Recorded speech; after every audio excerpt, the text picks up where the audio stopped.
नमस्कार and welcome to all of you in global looker. दोस्तों, हाल में ही आप लोग को पता होगा कि इंडिया के जो पीएम थे वो गए थे यूएसए और वहां पर जाके इनने काफ़ी ज़्यादा इंपॉर्टेंट डील्स जो है अलग अलग चीज़ों से रिलेटेड उसको साइन की थी। लेकिन डिफेंस से रिलेटेड जो डील थी ना इनकी यूएसए में, चाहे वो प्रीडेटर ड्रोन खरीदने की बात हो गई या फिर उसके बाद आप लोग को पता होगा कि जनरल इलेक्ट्रॉनिक्स जो है यूएसए का, उसने एचएएल के साथ एक डील साइन किया जिसमें ये तेजस मार्क 2 जो इंडिया बनाने वाला है उसके लिए इंजन का जो टेक्नोलॉजी है वो ट्रांसफर करेगा और ये इंजन पूरा जो है ये बनेगा इंडिया में। तो चाहे ये डील हो गई, चाहे प्रेडेटर्स ड्रोन वाली डील हो गई, इसको काफी ज्यादा बड़ी डील्स और काफी ज्यादा इंपॉर्टेंट और इंडियन डिफेंस इंडस्ट्रीज के लिए गेम चेंजिंग डील्स बताया जा रहा था। लेकिन अब क्या हो रहा है ना कि आप लोग को पता होगा ये भी कि हाल में ही दोबारा जो प्राइम मिनिस्टर मोदी हैं ये जाने वाले हैं अब कुछ दिनों बाद ही फ्रांस में बेस्टाइल डे परेड जो उसके यहाँ होता है उसको अटेंड करने के लिए। और इसको अटेंड करने के बाद प्राइम मिनिस्टर मोदी जी जो है वो इंडिया के दूसरे ऐसे प्राइम मिनिस्टर होंगे जिनने ये बेस्टाइल डे परेड जो है इसको अटेंड की हुई होगी। इससे पहले मनमोहन सिंह जी जो थे उनने 2009 में इस परेड को, इस डे को अटेंड किया था फ्रांस के अंदर। अब मोदी जी को बुलाया, साथ इंडियन एयरफोर्स जो है ना वो भी इसमें पार्टिसिपेट करेगी। और एक बहुत ही अच्छी चीज सामने ये आ रही है कि इंडिया के पास जो रफाल है जो इसने फ्रांस से खरीदे हैं वो ये लेके जाएगी अपने यहाँ पर बेस्टाइल डे परेड में पार्टिसिपेट करने के लिए और रास्ते में इसको रिफ्यूलिंग भी किया जाएगा। यानी कि एक ही टेक में ये जो रफाल है ये इंडिया से उड़ेगा और सीधे फ्रांस जाके पहुंच जाएगा क्योंकि हवा में ही इसको रिफ्यूल कर दिया जाएगा। तो ये सब चीज खैर अलग हो गई। और उससे पहले ही आप लोग देखोगे ना तो इस तरीके की बहुत सी न्यूज आ चुकी है कि ये जो विजिट है इस पे काफी इंपॉर्टेंट काफी बड़े बड़े जो डिफेंस कॉन्ट्रैक्ट्स है, डिफेंस डील्स हैं वो साइन होने वाले हैं इंडिया और फ्रांस के बीच में। ऐसा बताया जा रहा है सबसे पहले तो कि रफाल जो है वो इंडिया और खरीदेगा अपनी नेवी के लिए। ये रफाल इंडिया खरीदेगा, अराउंड 26 रफाल बताया जा रहा है कि इंडिया खरीद सकता है फ्रांस से, इंडिया का जो एयरक्राफ्ट कैरियर है आईएनएस विक्रांत उस पे स्टेशन करने के लिए।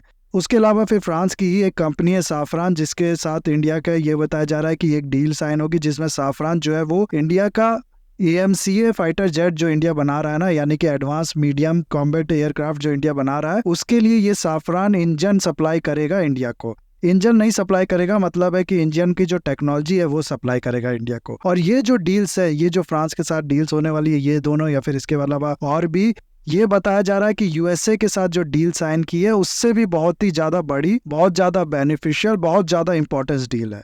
तो ये विजिट भी आप कह सकते हो बहुत ही ज्यादा इंपॉर्टेंट होने वाली है इंडिया के लिए। और इसके साथ ही साथ अगर आप लोग देखो ना तो ये जो आर्टिकल है 2 जुलाई का, ये आर्टिकल है यूरेशियन टाइम्स का जिसमें साफ लिखा है कि फ्रांस जो है वो यूएसए को पीछे करता जा रहा है इंडिया का जो डिफेंस पार्टनरशिप है, इंडिया के लिए जो ट्रस्टेड पार्टनर है वो बनने में। तो ये आर्टिकल हो गया, या फिर इस तरीके की बहुत से आर्टिकल आप लोग, बहुत से डिस्कशन आप लोग इस समय न्यूज में देखोगे जिसमें ये क्लेम किया जा रहा है कि फ्रांस जो है उस पर इंडिया ज्यादा ट्रस्ट करता है यूएसए के कंपैरिजन में।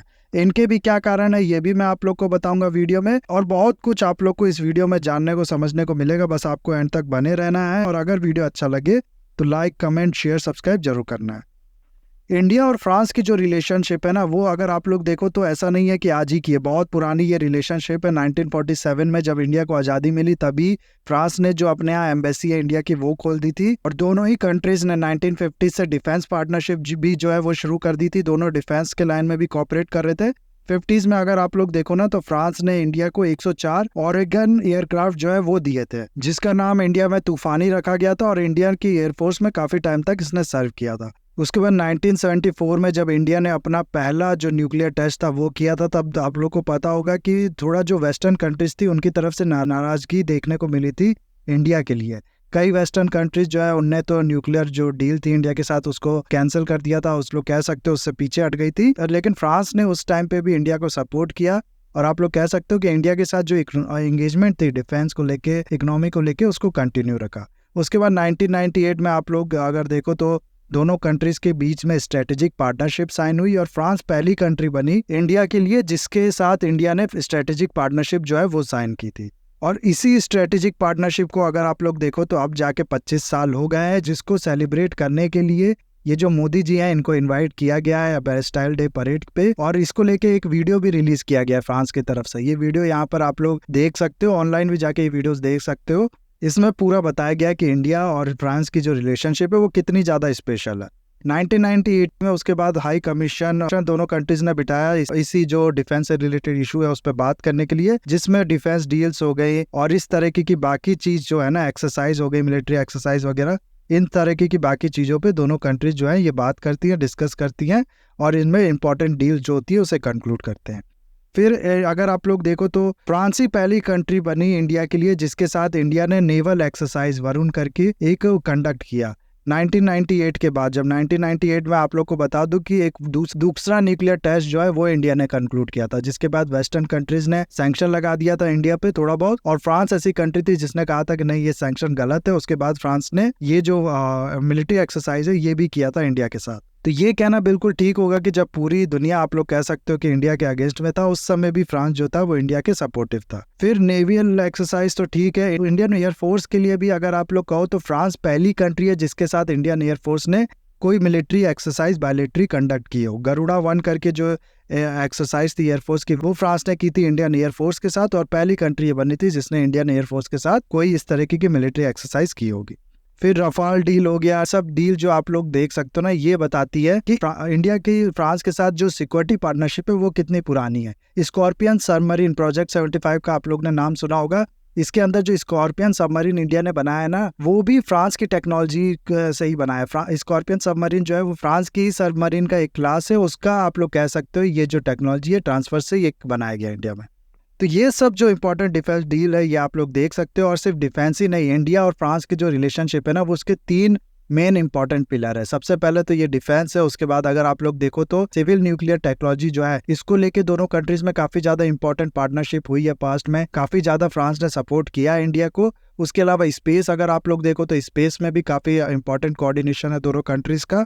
और अब धीरे धीरे ये जो कॉपरेशन है ये इम्प्रूव हो रहा है। अब क्लाइमेट चेंज इस तरीके के जो इश्यूज है ना वो भी इसमें इंक्लूड किया जा रहा है। इंडिया और फ्रांस ने मिलकर इंटरनेशनल सोलर अलायंस जो है वो बनाया था हाल में, आप लोग को पता होगा।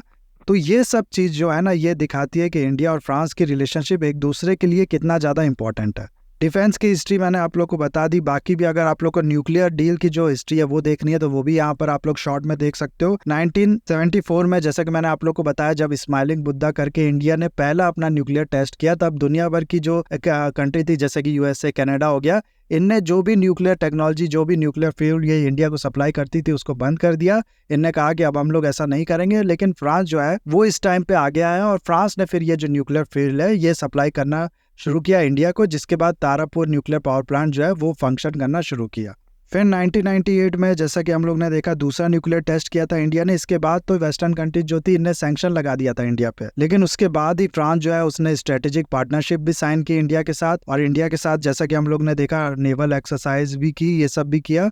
और इस सैंक्शंस को गलत ठहराया फ्रांस ने, कहा कि ये नहीं लगना चाहिए इंडिया पे, ये बिल्कुल भी गलत है। फिर 2008 में आप लोग को पता होगा कि एनएसजी यानी कि न्यूक्लियर सप्लायर ग्रुप की तरफ से इंडिया को वेवर दिया गया था कि ठीक है, दरअसल होता क्या है ना कि जो भी कंट्री एनपीटी की सिग्नेटरी नहीं है उसको जो न्यूक्लियर टेक्नोलॉजी होती है या फिर इस तरीके की इंपॉर्टेंट सेंसिटिव जो चीजें होती है वो ट्रांसफर नहीं किया जाता है। लेकिन एनएसजी ने इस चीज के लिए जो इंडिया है इसको वेवर दिया था 2008 में। उसके बाद फ्रांस पहली ऐसी कंट्री बनी थी जिसने ये टेक्नोलॉजी ट्रांसफर करना इंडिया को शुरू किया था, इंडिया के साथ कॉपरेशन जो है वो बढ़ाया था। एक टाइम ऐसा भी आया था जब एनएसजी जो है इसने काफ़ी ज़्यादा स्ट्रिक्ट रवैया अपनाया था। इसने कहा था कि कोई भी कंट्री जो है वो एनपीटी पे अगर साइन नहीं करेगी तो उसको ये सब टेक्नोलॉजी हम नहीं देंगे। लेकिन फ्रांस ने कहा कि नहीं, हमारी जो बायलैटरल एग्रीमेंट है इंडिया के साथ, हम इसके अंदर जो भी चीज़ें हैं उसको डील करेंगे, हम लोग इसके अंदर जो भी ट्रांसफ़र हम लोग करने वाले हैं इंडिया को वो करेंगे। फ्रांस ने एक टाइम पे 6 न्यूक्लियर रडार है वो भी बनाने की बात की थी इंडिया के लिए। 1600 मेगावाट का हर रडार इसने बनाने का ऑफर दिया था इंडिया को, लेकिन कुछ इंटरनल इश्यूज की वजह से ये जो प्रोजेक्ट है ये आगे नहीं बढ़ पाया। तो ये होगी न्यूक्लियर कैपेबिलिटी। उसके अलावा अगर आप लोग देखो ना स्पेस के मामले में, तो इंडिया का जो पहला साउंड रॉकेट था वो भी फ्रांस के अंदर, फ्रांस के देखरेख में आप लोग कह सकते हो, फ्रांस का जो पूरा अम्ब्रेला था उसके अंदर ये सब बनाया गया था। उसके अलावा इनसेट हो गया, जीसैट हो गया, ये जो टेक्नोलॉजी थी, ये जो सैटेलाइट्स थी, ये भेजने के लिए एक टाइम पे फ्रांस का जो एरोस्पेस हुआ करता था वो सबसे इम्पोर्टेंट, सबसे पहली पसंद होती थी इंडिया के लिए कि उसके थ्रू हम लोग ये जो सैटेलाइट है इसको भेजेंगे। लेकिन धीरे धीरे इंडिया ने PSLV, GSLV इस तरह के जो लॉन्च व्हीकल है ये भी बनाने शुरू कर दिए और आज के टाइम में काफ़ी सक्सेसफुली इनको डेवलप कर दिया है। तो अब फ्रांस कैसे मदद कर रहा है इंडिया की कि ये जो PSLV है इसके लिए मार्केट फ्रांस जो है वो प्रोवाइड करता है यूरोप में, यानी कि जो भी सैटेलाइट कंट्री भेजना चाहती है उनको कहती है कि आप इंडिया के PSLV के थ्रू भेजो। फ्रांस खुद अपनी सैटेलाइट भी इंडिया के PSLV के थ्रू भेजती है। इससे फ़ायदा जो होता है वो इंडिया को होता है, इंडिया की इसरो जो होती है इससे पैसा कमाती है। तो अब इस तरीके से फ्रांस जो है वो इंडिया को हेल्प कर रहा है। तो ये सब जो चीज़ें हैं ना, ये दिखाता है कि इंडिया और फ्रांस के जो रिलेशन है ये कितने ज़्यादा पुराने हैं। और ऐसे टाइम पे जब बाकी वेस्टर्न कंट्रीज़, बाकी चीज़ें जो हैं वो इंडिया के खिलाफ थी, इंडिया के सपोर्टिव नहीं थी, तब भी फ्रांस जो है वो आगे बढ़ के इंडिया की हेल्प करता है और कर चुका है पास्ट में। इसीलिए फ्रांस और इंडिया की जो रिलेशन है, ये दोनों ही कंट्री एक दूसरे को काफ़ी ज़्यादा इंपॉर्टेंस देती हैं।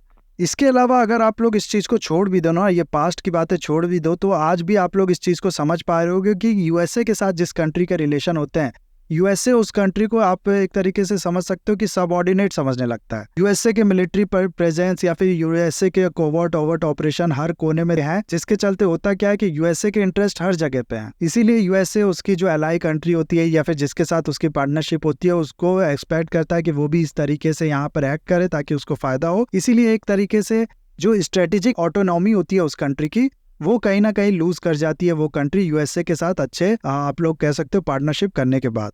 उसके अलावा यूएसए जो वेपन्स देता है उस पर काफ़ी ज़्यादा रिस्ट्रिक्शन भी लगाता है कि इसका इस्तेमाल आप लोग न्यूक्लियर वेपन के साथ नहीं कर सकते, इसके जो सीक्रेट्स है, इसकी जो टेक्नोलॉजी है वो दूसरे कंट्री को नहीं दे सकते, इसका एक्सपोर्ट आप नहीं कर सकते, इस कंट्री के खिलाफ इसको इस्तेमाल नहीं कर सकते। इस तरह के बहुत से रिस्ट्रिक्शन जो है वो यूएसए लगाता है।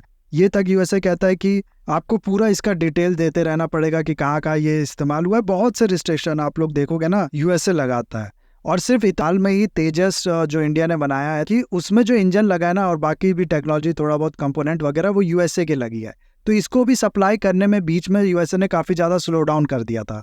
तो इस तरीके के चीप टैक्टिक्स आप लोग कह लो या फिर जो इनएफिशिएंसी है वो यूएसए की तरफ से देखने को मिलती है। जल्दी यूएसए कोई टेक्नोलॉजी ट्रांसफ़र भी नहीं करता। ये इसीलिए ये जो 80% टेक्नोलॉजी जी यानी जनरल इलेक्ट्रॉनिक्स ने ट्रांसफ़र करने की बात की थी इंडिया के एचएएल को, इसको बहुत बड़ी डील मानी जा रही थी क्योंकि जल्दी यूएसए जो होता है इस तरीके की टेक्नोलॉजी ट्रांसफ़र नहीं करता है। लेकिन फ्रांस के साथ अगर आप लोग देखो तो इस तरीके की कोई भी रिस्ट्रिक्शंस नहीं है। फ्रांस ये भी नहीं कहता कि आप इस पर न्यूक्लियर वेपन लगा सकते हो, नहीं लगा सकते हो, आपकी मर्जी। फ्रांस ये भी नहीं कहता कि इस टेक्नोलॉजी को, इसके सीक्रेट्स को कहीं वो मत करो आप लोग शेयर। किसी भी तरीके का कोई भी रिस्ट्रिक्शंस फ्रांस की तरफ से नहीं लगाया जाता। उसके अलावा यूएसए का जो ये डील हुआ है ना इंजन का जीई और एचएएल के बीच में, इसमें देखो तो अभी भी बहुत ज़्यादा क्लियरिटी नहीं है, कुछ भी नहीं बताया गया इस डील में कि कैसे ये सब होगा, से टेक्नोलॉजी ट्रांसफ़र की जाएगी। लेकिन फ्रांस का अगर आप लोग देखो ना तो ये जो साफरान का डील है, जो साफरान का ऑफर मिला है फ्रांस की तरफ से एएमसीए के लिए जो इंजन चाहिए इंडिया को, उसके लिए इसमें ए टू जेड तक बहुत ही ज़्यादा कॉम्प्रहेंसिव आप लोग कह सकते हो कि छोटे छोटे चीज़ जो है उनका भी मेंशन किया गया है। तो इस तरीके के जो रिस्ट्रिक्शन है या फिर कह लो आप लोग जो एफिशिएंसी है वो फ्रांस की तरफ से ज़्यादा देखने को मिलती है। रिस्ट्रिक्शन कम देखने को मिलता है, जो एफिशिएंसी है वो फ्रांस की तरफ से ज़्यादा देखने को मिलती है, जो कि एक बहुत ही बड़ा जो प्लस पॉइंट है वो है। यूएसए की तरह स्लो डाउन नहीं है इसमें, ये चीज़ यूएसए जो है ये करता है, फ्रांस की तरफ से ये देखने को नहीं मिलती है। उसके बाद जो मैंने आप लोग को बताया कि यूएसए जो है उस कंट्री को सबऑर्डिनेट समझने लगता है, जिसके साथ उसकी अच्छी बनने लगती है, ये चीज़ भी फ्रांस की तरफ से देखने को नहीं मिलती। फ्रांस और इंडिया ये दोनों ही स्ट्रेटेजिक ऑटोनॉमी जो है उसको लेके काफ़ी ज़्यादा सीरियस रहती हैं, इसको लेके काफ़ी ज़्यादा आप लोग कह सकते हो स्ट्रगल करती हैं। ये दोनों ही कंट्री की प्राथमिकता है। दरअसल एटलांटिसिज्म एक वर्ड है जिसका मतलब है कि यूएसए और वेस्टर्न यूरोप की जो कंट्री है ये इन दोनों में अच्छे रिलेशन होने चाहिए। तो और इस अच्छे रिलेशन का मतलब है कि ये जो वेस्टर्न यूरोपियन वाली कंट्री है ये जो यूएसए बोले वैसे वैसा करते जाए। जहाँ यूएसए बोले कि फेवर में वोट करो वहाँ ये फेवर में वोट करे, जहाँ यूएसए बोले अगेंस्ट में करो वहाँ ये अगेंस्ट में करे। इस चीज़ को फ्रांस अगर आप लोग देखो तो उतना पसंद नहीं करता है। फ्रांस ब्लाइंडली यूएसए को फॉलो करना पसंद नहीं करता। इस तरीके की कई स्टेटमेंट जो है फ्रांस की तरफ से आ चुके हैं कि हम लोग को ब्लाइंडली यूएसए को फॉलो नहीं करना चाहिए, अपने अकॉर्डिंग काम करना चाहिए। और यही चीज़ इंडिया भी चाहता है। इंडिया भी यही चाहता है कि हमारी जो फॉरेन पॉलिसी है वो इंडिपेंडेंट हो, किसी फॉरेन कंट्री का इन्फ्लुएंस ना हो इस चीज़ पे। तो दोनों ही कंट्री यहाँ पर आप लोग कह सकते हो कि बहुत ज़्यादा कन्वर्ज करती हैं। उसके अलावा यूएसए जो है वो पाकिस्तान को भी वेपन सप्लाई करता है। और फ्रांस के साथ क्या हुआ है कि अभी हाल में ही यूएसए यूके ने मिलके, यूके कनाडा आप लोग को यहाँ पर मैं बता दूं कि एक तरीके से बड़े टर्म ज़्यादा मैं इस्तेमाल नहीं करना चाहता हूँ, लेकिन सैटेलाइट स्टेट की तरह ही है यूएसए के। जो यूएसए बोलता है वो ये करते हैं, लेकिन फ्रांस ऐसा नहीं करते हैं। तो हाल में क्या हुआ है कि यूके हो गया, यूएसए हो गया, इन सब ने फ्रांस को साइडलाइन करके ऑस्ट्रेलिया के साथ एक सबमरीन को लेकर डील साइन किया, जिसमें ये लोग सबमरीन बनाएंगे मिलके। और इस डील से हुआ क्या है कि फ्रांस को साइडलाइन करने की वजह से फ्रांस जो है वो बहुत ज़्यादा गुस्सा हो गया है। और यही दोनों चीज़, यूएसए का वेपन सप्लाई करना पाकिस्तान को और फ्रांस को इस तरीके से साइडलाइन कर देना यूएसए यूके द्वारा, ये चीज़ दोनों कंट्री को कन्वर्ज करता है। इसीलिए चाह रहा है फ्रांस की इंडिया के जो मार्केट है उसको ज़्यादा से ज़्यादा कैप्चर किया जाए। और इंडिया भी ये चाह रहा है कि किसी एक सी कंट्री के साथ पार्टनरशिप किया जाए जो कि रिलायबल है, टाइम पे जो वेपन्स वगैरह होते हैं वो डिलीवर भी करने की कैपेबिलिटी रखता हो, और किसी तरीके का रिस्ट्रिक्शन, किसी तरीके की हमारी जो स्ट्रेटेजिक ऑटोनॉमी है उस पर कोई खतरा ना हो। प्लस एक लास्ट चीज़ मैं अगर आप लोग को बताऊं कि फ्रांस के कई जो जेट है वो इंडिया यूज़ कर चुका है, जैसे कि मिराज हो गया जिसका इस्तेमाल करके इंडिया ने बालाकोट स्ट्राइक किया था। इस तरीके के बाकी भी जेट्स हो गए, हेलीकॉप्टर्स हो गए, फ्रांस मेड जो थे वो इंडिया यूज़ कर चुका है। तो एक एक्सपीरियंस भी है फ्रांस के वेपन्स को लेके, और एक रिलायबिलिटी भी है। इन वेपन्स की कैपेबिलिटी अच्छी होती है, रिलायबल वेपन्स होते हैं। फ्रांस जो है वो खुद एक रिलायबल कंट्रीज है। इसी वजह से, इन्हीं सब कारणों की वजह से अब ये कहा जा रहा है कि फ्रांस जो है वो यूएसए को पीछे कर चुका है इंडिया के साथ ट्रस्टेड पार्टनर बनने में, और इसी यही कारण है कि इंडिया जो है वो फ्रांस से ज़्यादा वेपन खरीदना फ्यूचर में परचेज करेगा यूएस के रिलेटिवली। 36 रफाल इंडिया ने ऑलरेडी खरीदे थे, आप लोग को पता होगा। अभी ये कहा जा रहा है कि ये जो विजिट है प्राइम मिनिस्टर मोदी का, इसके बाद 26 रफाल इंडिया और खरीदेगा। और सिर्फ यही नहीं, AMCA जो इंडिया बना रहा है, जैसा कि मैंने आप लोग को पहले भी बताया, इसमें साफरान कंपनी जो है ये हो सकता है इंडिया को इंजन देने की बात करे, ये ऑफर ये दे चुकी है। अब देखते हैं इंडिया इस पे साइन करता है कि नहीं। और इस चीज़ में ये जो इंजन होगा इसमें ऐसा नहीं है 80% 40% ये टेक्नोलॉजी ट्रांसफ़र होगी। पूरी टेक्नोलॉजी फ्रांस जो है वो दे देगा इंडिया को। इंडिया में ये इंजन जो है इनका प्रोडक्शन होगा और फिर इसका यूटिलाइजेशन होगा। 1100 किलो न्यूटन का ये इंजन होगा, हाई थ्रस्ट इंजन होगा ये, और इससे जो हमारा फाइटर जेट है AMCA वो बन के तैयार होगा। तो ये सब थी न्यूज़ पूरी। आई होप वीडियो आपको अच्छा लगा होगा। इसे लाइक, कमेंट, शेयर, सब्सक्राइब जरूर कीजिएगा। That's all, have a nice day, take care.